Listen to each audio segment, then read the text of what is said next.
Sementara itu PSM Makassar dan Persik Kediri menjalani official training di Stadion Gelora B.J. Habibie, Kota Parepare, Sulawesi Selatan. Laga ini merupakan pertandingan penting buat Persik Kediri yang masih terperosok di zona merah.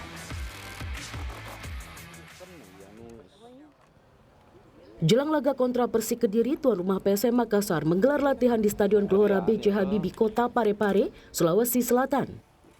Pasukan ramang mengatur strategi dan melatih fokus pemain demi merebut poin penuh di kandang.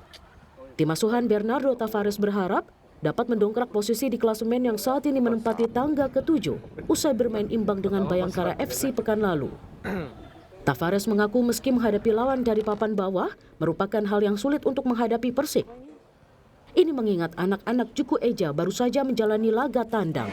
Tomorrow, in my opinion, we're gonna have very tough match here against Persik,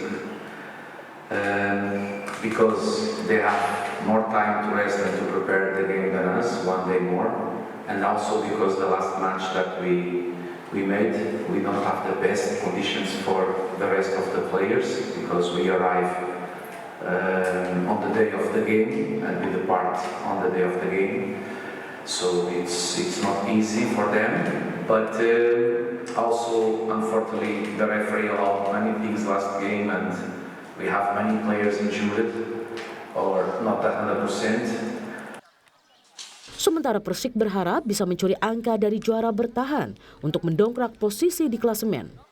PSM saat ini terpuruk di zona degradasi posisi ke-16 setelah hanya mengoleksi 4 poin dari 5 laga. Kendala juga dialami tim Macan Putih yang kehilangan beberapa pemain karena masih dalam pemulihan cedera. This match is very important to us.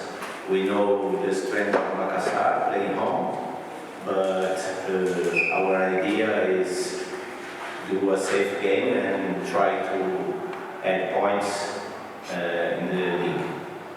Laga antara PSM Makassar kontra Persik Kediri akan berlangsung di Stadion Gelora B.J. Habibie Parepare Kamis petang. Sudin Syamsuddin, Kompas TV Parepare, Sulawesi Selatan.